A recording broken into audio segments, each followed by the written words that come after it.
తిరుమల అన్నమయ్య భవనంలో శుక్రవారం dial your EO కార్యక్రమం జరిగింది. ఈ సందర్భంగా టీటీడీ ఈవో ఏవి ధర్మారెడ్డి భక్తులను ఉద్దేశించి ప్రసంగించాడు. అనంతరం ఈవో ఏవి ధర్మారెడ్డి మీడియాతో మాట్లాడుతూ వైకుంఠ ఏకాదశి ఏర్పాట్లు, దర్శన విధానంపై భక్తులు అసంతృప్తి వ్యక్తం చేశారని అన్నారు. అయోధ్యలో 22వ తేదీ శ్రీ రామచంద్రుల వారి విగ్రహ ప్రతిష్ఠ, శ్రీరామ మందిరం ప్రారంభోత్సవం సందర్భంగా భక్తులకు 25 గ్రాముల బరువు గల 1 లక్ష లడ్డూలను శ్రీవారి ప్రసాదంగా అందజేసేందుకు ఏర్పాట్లు చేశామన్నారు. శ్రీవారి భక్తులు టీటీడీ పేరిట ఉన్న నకిలీ వెబ్సైట్ల కారణంగా మోసపోకూడదనే ఉద్దేశంతో టీటీడీ అధికార వెబ్సైట్ లో మాత్రమే అర్జిత సేవలు, దర్శనం విరాళాలు, వసతి బుక్ చేసుకోవాలని భక్తులను కోరారు. జనవరి 16వ తేదీన కనుమ పండుగ సందర్భంగా శ్రీవారి పార్వేట ఉత్సవం, జనవరి 25న శ్రీ రామకృష్ణ తీర్థ ముక్కోటి వైభవంగా నిర్వహిస్తామని వెల్లడించారు. అలాగే ఫిబ్రవరి 3 నుండి 5 వరకు తిరుమలలో ధార్మిక సదస్సు నిర్వహిస్తామని తెలిపారు. ఈరోజు డయల్ యువర్ ఈవో కార్యక్రమంలో 26 మంది భక్తులు సూచనలు, సలహాలు ఇచ్చారు. ముఖ్యంగా ఎక్కువ సలహాలు, సూచనలు క్యూ లైన్ నిర్వహణ, వైకుంఠం క్యూ కాంప్లెక్స్ లో కంపార్ట్మెంట్ లో కూర్చునే విధానం పైన దాదాపు 5 నుంచి 6 మంది భక్తుల దాకా సలహాలు, సూచనలు అందించారు. ఒక సలహా ఏంటంటే ఎక్కువసేపు కంపార్ట్మెంట్ లో కూర్చోబెట్టి తక్కువసేపు క్యూ లైన్ లో వదిలేటువంటి ఏర్పాటు చేస్తే క్యూ లైన్ లో ఇబ్బంది పడేటువంటి అవకాశం ఉండదు, కాబట్టి అలా చేయమని సలహాలు ఇచ్చారు.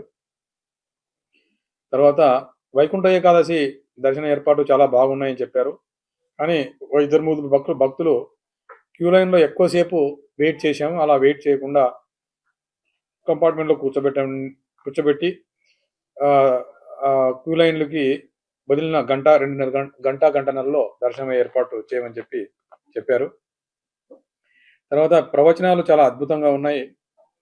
ఈ కుప్పా విశ్వనాథ శర్మ గారిని, తర్వాత లక్ష్మీ నరసింహం గారిని ఇంకా ఏవైనా ప్రవచనాలు చెప్పమని అడిగారు.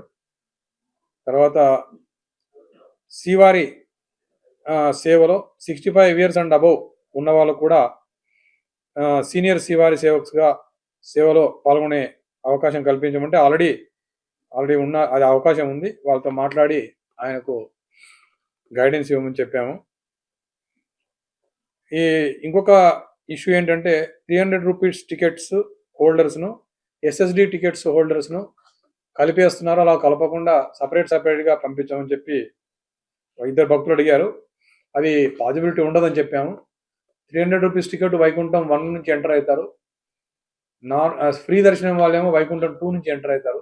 ఆ రెండు కూడా వైకుంఠం 1లో ఈ ఎలిఫెంట్ గేట్ దగ్గర మిక్స్ అవుతారు వాళ్ళు. ఈ మిక్స్ అనేది ఎప్పటి నుంచో జరుగుతూ ఉంది. సపరేట్ క్యూ లైన్లో పంపించడం అనేది ఇట్ ఈస్ నాట్ పాసిబుల్, కాబట్టి ఇది పాసిబిలిటీ ఉండదని చెప్పాము.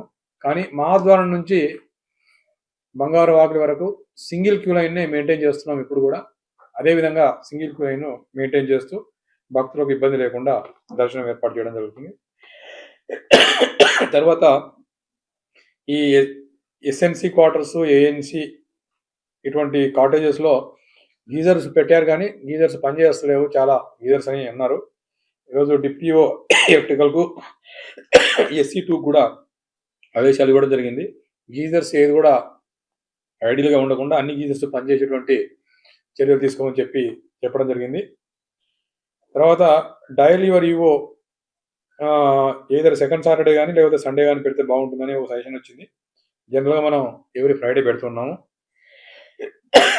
తర్వాత కాల్ సెంటర్ చాలా